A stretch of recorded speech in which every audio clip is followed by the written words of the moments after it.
नमस्कार दोस्तों। आज की कहानी थोड़ी छोटी ज़रूर है, लेकिन उतनी ही ज़्यादा डरावनी, इम्पैक्टफुल और एक सीख देने वाली है। इसलिए इसे अंत तक ज़रूर सुनिएगा। सच बता रहा हूँ, कुछ ऐसा जानने को मिलेगा कि सुनकर आपके रोंगटे खड़े हो जाएंगे। वेस्ट बंगाल में वर्धमान नाम का एक शहर है। इस शहर में एक परिवार अच्छी खासी अपनी ज़िंदगी काट रहा था। इस परिवार में सैन नाम का एक लड़का, उसकी माताजी, दादाजी, दादाजी के भाई, उनके लड़के, ये सब हंसी खुशी रहते थे। सैन के पिताजी भी थे, लेकिन वो आर्मी में काम करते थे, मतलब आर्मी में तैनात थे, और इसीलिए बहुत कम कम समय के लिए अपने घर पर आते थे। और सैन को बहुत अच्छा लगता था जब उसके पिताजी घर पर आते थे, लेकिन बहुत कम टाइम के लिए। सैन छोटा था, 2018 के टाइम के आसपास। वो बहुत प्रे करता था कि भगवान जी प्लीज़ मेरे पापा रिटायर हो जाए और हमेशा हमारे साथ रहने लगे। और उसे पता चलता है कि एक दिन भगवान जी ने उसकी गुहार सुन ली है। सन 2019 के टाइम पर इसके पिताजी रिटायर होने वाले थे। बहुत एक्साइटेड है और घर के सभी सदस्य बहुत ज़्यादा खुश कि चलो फाइनली अब वो घर वालों के साथ अपने साथ टाइम स्पेंड कर पाएंगे। ठीक है भाई, रिटायरमेंट लेके वो 2019 के शुरुआती समय में अपने घर पर आ जाते हैं। वो घर पर आते हैं, घर पर और अच्छा माहौल होता है, बड़ा सा घर था इनका बहुत। और सैन के छोटे भाई का जन्म होता है उसी दौरान। ठीक है, कुछ ही समय में जन्म हो गया था। अब दुनिया कुछ दिन में बंद होने वाली है, इनको इस बात का कोई अंदाज़ा नहीं है। ये अच्छा खासा अपना घूम रहे फिर रहे, एंजॉय कर रहे हैं, रिटायर तो हो चुके हैं अब। फिर एक दिन की बात है, अचानक से जो सैन का छोटा वाला भाई पैदा हुआ है ना, वो थोड़ा तबीयत खराब सा फील करता है। वो छोटा ही है बहुत। उसको देखकर सबको लगता है कि यार वो ठीक से, मतलब अच्छे से नहीं रह पा रहा है, उसे किसी चीज़ की प्रॉब्लम हो रही है। लेकिन क्या, डॉक्टरों को दिखाया गया, कुछ समझ में नहीं आ रहा था। फिर एक बड़े डॉक्टर ने बोला कि कई बार बच्चों के साथ ये हो जाता है, उनकी हवा पानी चेंज कराओ, बच्चे को लेकर कहीं पर चले जाओ, कुछ दिन वहीं पर रहो, हो सकता है छोटे बच्चे को अच्छा लगे। तो सैन की मम्मी ये डिसाइड करती है कि मैं अपने छोटे वाले लड़के को लेकर अपने मायके चले जाती हूँ, क्योंकि सैन के पिताजी जो कि आर्मी से रिटायर होकर आए हैं, यहाँ पर आने के बाद यहाँ पर भी काम करने लगे हैं। कोई नौकरी पकड़ ली, कोई अच्छी खासी जॉब पकड़ ली है, तो आर्मी वाली पेंशन इनको मिल ही रही है। और साथ ही साथ इन्होंने यहाँ पर काम वाम भी शुरू कर दिया। अपने काम छोड़कर जा भी नहीं सकते थे। सैन के पिताजी आर्मी में थे, अभी काम कर रहे थे, और दादाजी जो है ना, वो पुलिस में थे। तो सबके लिए यहाँ से निकल पाना असंभव जैसा था। सैन खुद एग्ज़ाम्स उसके बहुत ज़्यादा नज़दीक आ गए थे, तो ऐसा बोल रहा था कि मैं भी कैसे जाऊँगा। इसलिए उसकी मम्मी ने डिसाइड करी थी कि छोटे वाले भाई को लेकर, सैन के छोटे वाले भाई को लेकर मैं मायके चले जाती हूँ। अब वो मायके चली गई। कभी कभी फ़ोन करती, बातचीत हो जाती, अच्छा लगता है सैन को भी। सैन भी अपने पढ़ाई में व्यस्त है पूरी तरीके से। कभी पापा के साथ सोता, कभी दादाजी के साथ सोता। दादाजी के भाई भी यहीं रहते थे, उनके लड़के भी यहीं पर रहते थे। एक जॉइंट फैमिली की जैसी सिचुएशन थी। तो सैन को ठीक है, माँ की कमी तो कोई पूरी नहीं कर सकता, क्योंकि गई हुई है मम्मी इसको छोड़ के कुछ दिन के लिए, लेकिन इसको अच्छा लगता था जॉइंट फैमिली होने के कारण, कोई उतनी परेशानी नहीं हुई।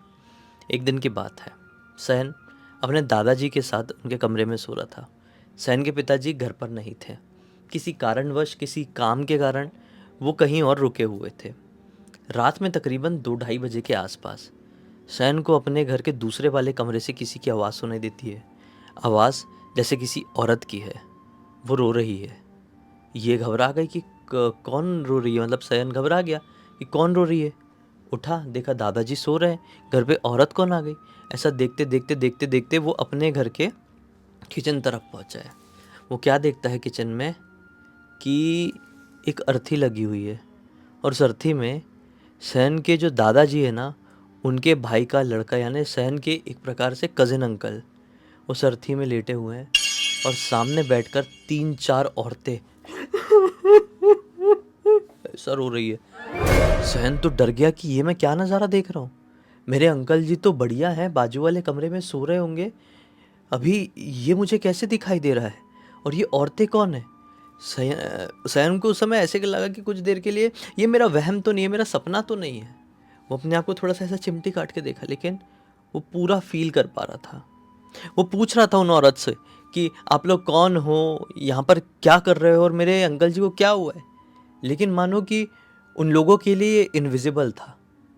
इसकी बातों का वो लोग कोई जवाब ही नहीं दे रहे थे, और सचमुच में इनका चेहरा इसने कभी नहीं देखा था। वो घबरा के सोचा कि भागते भागते जाता हूँ, दादाजी को बताता हूँ, दादाजी वहाँ पर अंकल जी को क्या हो गया, देखो ना किचन में ऐसे अर्थी में पड़े हुए हैं और कुछ औरतें रो रही है। वो भागते भागते वापस अपने कमरे में आया और दादाजी की तरफ जैसे ही देखा कांप गया। उसके सर से लेकर पैर तक ऐसी सिरन सी दौड़ गई, क्योंकि दादाजी के बाद ये खुद को सोता हुआ भी देख रहा था। यानी कि ये भी सो रहा है और ये भी खड़ा है। बहुत जोर से चीखा, डर के मारे, कोई भी डर जाएगा इस सिचुएशन में। और चीखा तो वो जागा एक्चुअल में बिस्तर से, और जहाँ वो खड़ा था अभी, खड़े होकर बिस्तर में अपने आप को देख पा रहा था ऐसे, यहाँ वाला उसका वजूद खत्म हो गया और यहाँ वाला वजूद अचानक से जान में आ गया।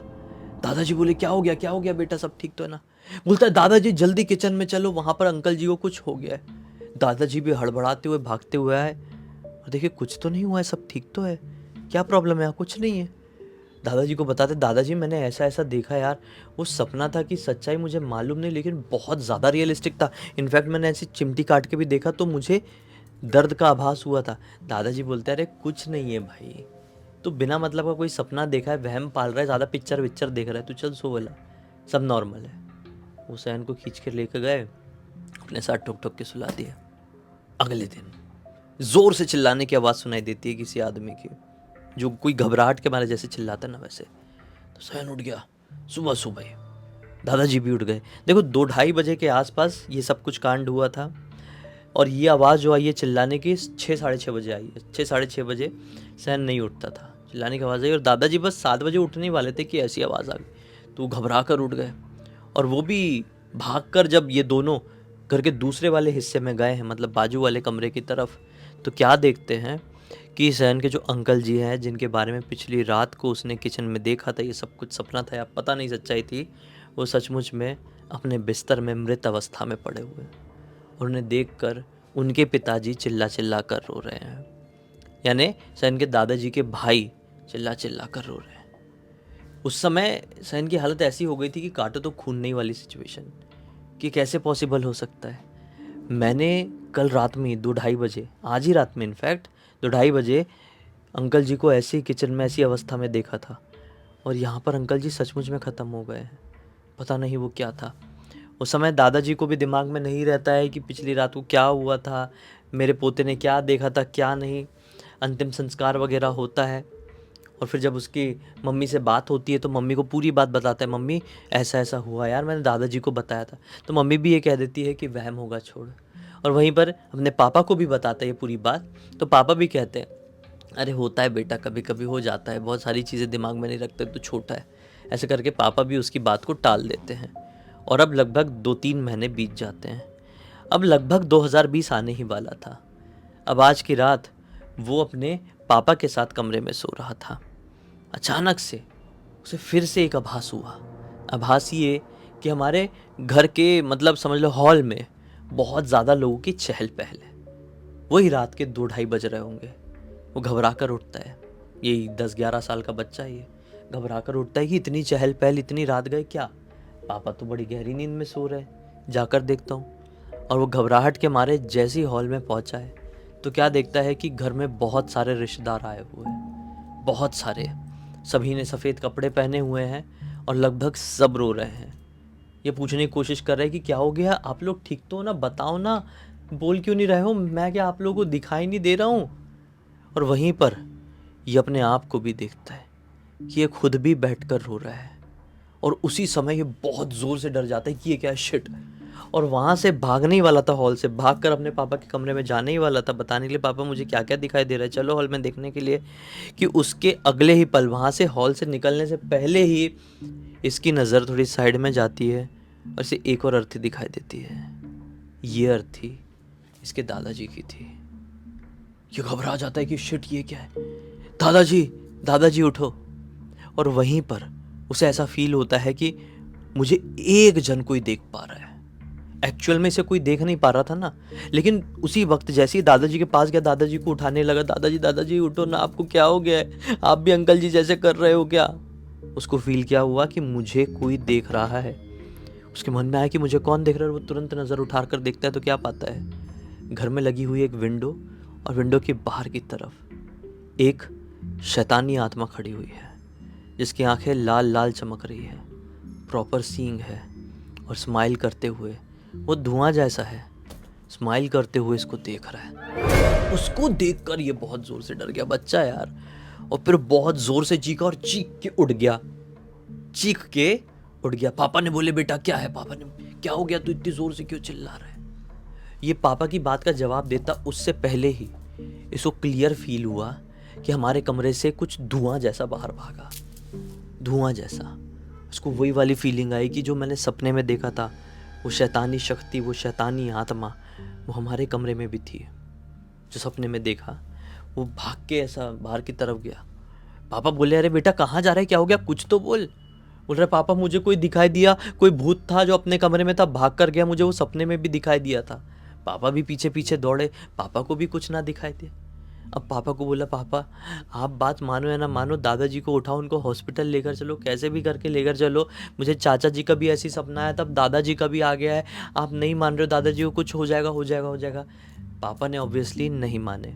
पापा बोले बेटा तू ठीक है, चाचा जी के साथ अंकल जी के साथ बहुत बुरा हुआ है, तू मत डाल अपने दिमाग में ये सब कुछ। तेरे दादाजी अभी हष्ट पुष्ट हैं, मुझसे ज़्यादा फिट कई बार लगते हैं वो। अरे उनको क्या हो जाएगा, क्यों उनकी नींद डिस्टर्ब करना। एक दो दिन से थोड़ा सा उनको बुखार उखार आया हुआ है, चल सुबह बता देंगे, चल सोते हैं सोते हैं। ज़बरदस्ती बहुत कोशिश की है इसने कि जाए दादाजी को बोले कुछ, लेकिन पापा ने इसको जाने ही नहीं दिए और पकड़ के ऐसा सुला दिए। सुबह के वक्त दादाजी को आदत थी, सुबह उठ जाते थे और अपना काम धंधे में लग जाते थे, तैयार यार होने लगते थे नहा धो के। तो दादाजी उठे नहीं उसके। ये बोल रहा है कि पापा पापा एक बार देखो ना, आप काम पे जाने से पहले एक बार दादाजी से बात कर लो ना, दादाजी कमरे से नहीं निकल रहे। पापा बोलते अरे बेटा छोड़ ना, हो सकता है दादाजी को थोड़ा फीवर लग रहा होगा तो सोए होंगे, एक आध दिन सो सकते हैं, वो भी अपने दिनचर्या से एक दिन छुट्टी ले सकते हैं, क्यों परेशान करना। मैं जा रहा हूँ, दादाजी उठेंगे तो देख लेना, तू बात कर लेना, तू दादाजी को बता देना मैंने क्या देखा था क्या नहीं। ऐसे करके पापा ने फिर से इसकी बात टाल दी और अपने काम पर निकल गए। पापा को गए हुए 1 घंटे हो गए, 2 घंटे हुए, दादाजी अपने कमरे से नहीं निकले। ठीक 2 घंटे क्रॉस होने के बाद ये दादाजी के कमरे में जाता है और दादाजी को जैसी हाथ लगाता है, टच करता है, दादाजी का शरीर एकदम ठंडा था, मुंह खुला हुआ था, आंखें ऐसी चढ़ी हुई थी और सांसें नहीं चल रही थी। बहुत ज़ोर ज़ोर से रोने लगता है। दादाजी के भाई बाजू वाले घर में रहते थे, भागते आते क्या हुआ क्या हुआ क्या हुआ। बोलता है देखिए ना दादाजी को क्या हो गया है। उन्हें टच करके देखे, नब्ज़ वगैरह चेक किए, धड़कनें कुछ नहीं चल रही थी। सबसे पहले सैन के पिताजी को फ़ोन किया गया, फिर सैन की मम्मी को फ़ोन किया गया, एम्बुलेंस वगैरह सबको बुलाया गया, लेकिन बहुत देर हो चुकी थी। इनका अंतिम संस्कार का भी सारा कुछ रिचुअल वगैरह शुरू हुआ, अंतिम संस्कार हो गया। फिर 13-14 दिन बीत चुके थे। फिर अब मम्मी भी यहाँ पर आ चुकी है, यहीं पर रह रही है। तो इसने फिर मम्मी के सामने बोला मम्मी आप लोग मेरी बात समझ नहीं रहे हो, मुझे सचमुच में भूत दिखते हैं और साथ ही साथ कोई मर रहा है ऐसा दिखता है और वो सचमुच में मर जाता है। मुझे उस चीज़ से डर लगता है, मम्मी मुझे बचाओ, मुझे बहुत घबराहट होती है। पापा ने और मम्मी ने अब इसकी बात को थोड़ा समझे, क्योंकि हाँ पापा ने नोटिस किए कि इसने दादाजी को भी बताया था अंकल जी के बारे में, उसने मुझे भी बताया था कि दादाजी को क्या होने वाला है उसके बारे में, और वही हो जा रहा है। फिर जाकर एक बहुत बड़े विख्यात पुजारी को बुलाया गया जो कि गांव से आए। उनके पास आते हैं, बच्चे को सामने बैठाते हैं सैन को, और पता नहीं कौन सी विधि थी, ये कोई पूजा पाठ नहीं थी, लेकिन ये किसी प्रकार का अनुष्ठान था। साथ ही साथ एक पुड़िया देते हैं अनुष्ठान खत्म होने के बाद सैन के हाथ में। बोलते बेटा एक काम करना, इस पुड़िया को तो अपने रात में तकिया के नीचे रखकर सो जाना। बेटा अगर तुझे रात में सपने में कोई एक ऐसा भूत दिखाई दे जो तेरे पास आकर तुझसे बात करना चाह रहा है, हो सकता है बात करे भी और अच्छी बातें कर रहा है, तुझे उससे डर नहीं लग रहा है, तो समझ जाना कुछ तो अलग है तेरे साथ। और अगर तुझे कोई भूत दिखाई दिया और तू उससे डरकर भाग रहा है, वो बहुत डरावना है, तुझे मारने की कोशिश कर रहा है, तो समझ जाना बेटा कि तू भी सबके जैसा एक साधारण है, तेरे साथ कुछ भी अलग नहीं है, तो पूरी तरीके से नॉर्मल है। ठीक है। इसने तकिया के नीचे रखकर सो गया। उसको सपने में सचमुच में एक शैतानी आत्मा दिखाई दी जो मुस्कुराते हुए इसके पास आई, इसको सपने में डर भी नहीं लग रहा है, बहुत रियलिस्टिक सपना भी लग रहा है। वो शैतानी आत्मा से प्रॉपर बात भी करी, बात क्या करी नहीं मालूम, लेकिन कुछ शैतानी आत्मा ने इससे पूछी, इसको ये बहुत अच्छे से याद है, और ये उठ गया। पापा को रात में, मम्मी को रात में उठा के बता रहा है कि मुझे भूत दिखा, मुझे भूत दिखा, मुझे डर नहीं लगा, मुझसे उसने कुछ पूछा है, कुछ मांगा है। अब मेरे समझ में नहीं आ रहा क्या है क्या नहीं। मम्मी पापा को भी डर लगे, भाई हमारे लड़के को तो दिखाई दे दिया। बाबा ने बोले थे कि तेरे साथ कुछ तो अलग है, अगर ऐसा हो गया तो मान लेना। तो इन लोगों ने सुबह 5 बजे तक जागते रहे, और 5 बजे बाबा जी को फ़ोन लगाया, और बाबा जी ने उसी समय बताया कि आपका बेटा साधारण नहीं है, आपके बेटे को भूत प्रेत आत्माएं दिखाई देती है, जो आपके बेटे को नुकसान नहीं पहुंचाएगी, बल्कि भविष्य में जो कुछ भी होने वाला है वो दिखाएगी। कुछ ऐसे इवेंट्स जो इंसान की ज़िंदगी में बहुत बड़ा बदलाव ला देते हैं, वो इवेंट्स यानी कि वो घटनाएं आपके लड़के को पहले ही दिख जाया करेंगी।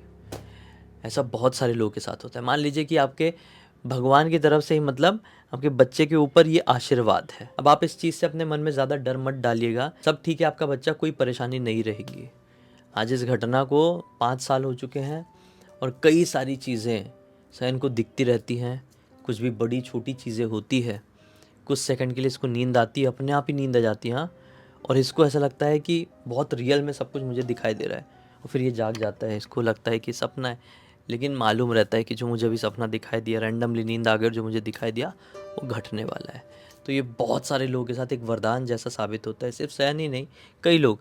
अब कुछ लोग क्या कहते हैं कि कुछ लोग ना ये मानते हैं कि किसी के ऊपर, उनके ऊपर मतलब एक शैतानी शक्ति प्रवेश कर गई है, किसी ने काला जादू कर दिया है, किसी ने कुछ तो कर दिया है, इस वजह से उनके अंदर ऐसा बदलाव आ गया है।